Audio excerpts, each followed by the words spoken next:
Good morning, students. Today we'll study about the consumer's equilibrium, the indifference curve analysis, chapter 4 in introductory microeconomics.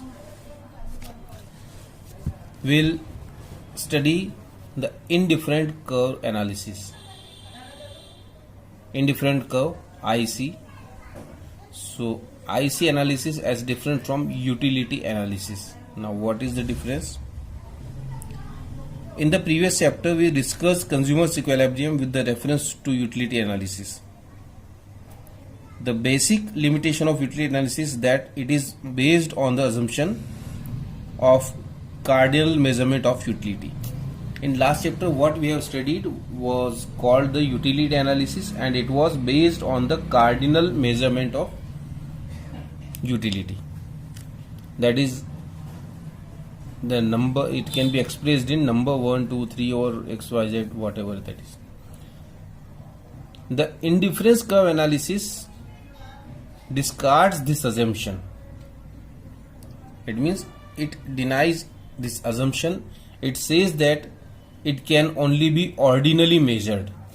It means the utility can be either given the rank high or low, more or less, but it cannot be expressed as numbers like 1, 2, 3 or whatever we are giving in the last chapter.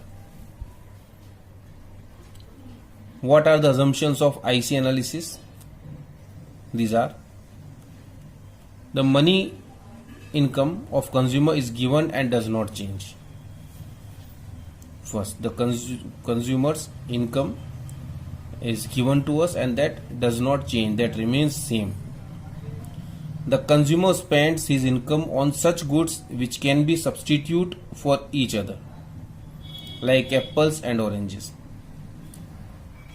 The second assumption is that the consumer always use substitute goods, just like tea or coffee, apples or orange. One thing can substitute or replace other item. Then the consumer preference for the two goods is well defined. It means what the person wants and how much the person wants is well defined. It is defined. Generally speaking, his intensity of desire for a good would increase when he has less of it. Likewise, his intensity of desire for a good would decrease when he has more of it.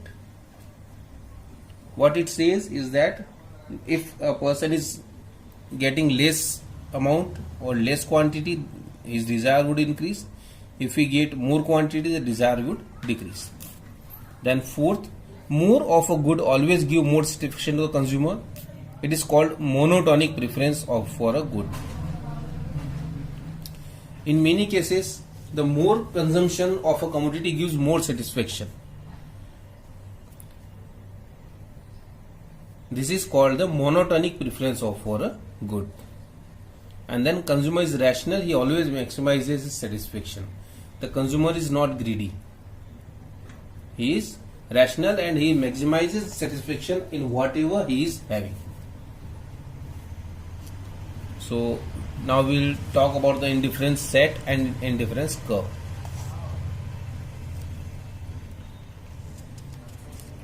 Consider a situation when a consumer is spending his given income across goods A and B. What a person is doing, he is spending his income on the goods A and goods B. Goods A is apple, good B is orange. Okay, so he can get the different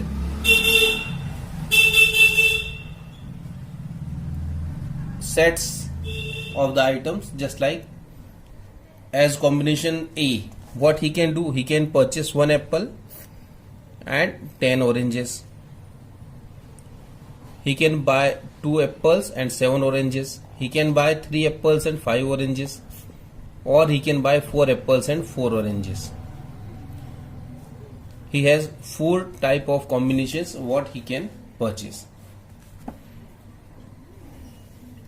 combination A, B, C and D are specified by the consumer according to his scale of preference for two goods. These are specified by the consumer, that what he says, that what the number is given here is defined by the consumer itself, that yes, if I purchase one apple, then I would take 10 oranges. If I would prefer 2 apples, then I would prefer 7 oranges. This is given by the consumer as per his preferences. Then each combination offers the same level of satisfaction to the consumer, so that combination A, B, C, D all are equal at the level of consumer's equilibrium or the consumer's satisfaction. If you provide any of the combination, the person is completely satisfied with that, because he has given these sets to as his equilibrium. Now, as there is no difference among the combination A, B, C and D, we may say that the consumer is indifferent. What we say, we can say is that consumer is indifferent across these combinations. It means whatever combination we will provide, the consumer will remain same. He will not change his mind. So indifferent. This is why it is called indifference curve. Because in all these conditions, the person remains same. So indifferent set is a set of those combinations of goods which offers consumer the same level of satisfaction, so that the consumer is indifferent across all combinations in his indifference set.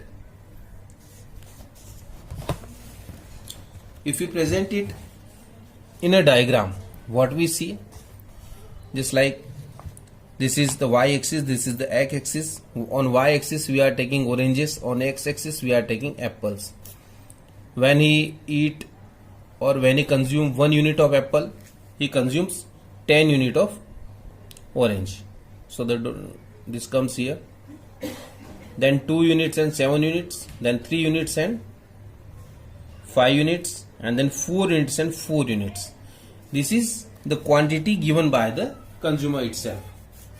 What we do, we join all these dots and we get this type of a curve. This curve is called indifference curve. What we have done, we have represented the numbers given by the consumer in the set on the graph paper.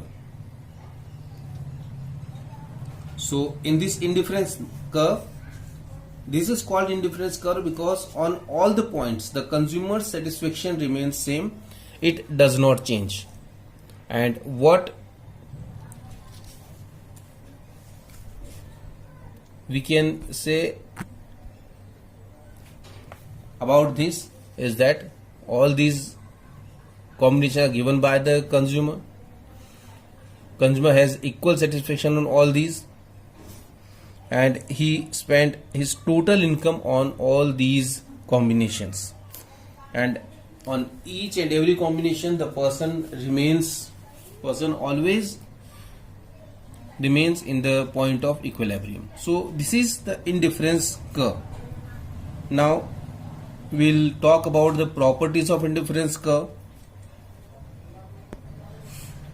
The first property is that what you say is that it starts from here and it is going downward. So the IC curve slopes downward. This is the first property of indifference curve. The properties of indifference curve, first is IC slopes downwards. It always slopes downward. It doesn't go upward. It will start from top and would come to down, and at a point when both the commodities cross each other, it will stop. It stops here. So it is always moves down. Then the second property is IC is convex to the origin. You can see here. This is always convex to the origin. it like a convex lens, what you have studied in class 10th, the convex lens, it always looks like a convex lens to the origin. So it is the always convex to origin. So there are two properties of indifference curve. First, it slopes downwards, and second, it is convex to origin. And the slope, it means this line, this slope, it is called the MRS, marginal rate of substitution. This slope, it is called the MRS, the marginal rate of substitution.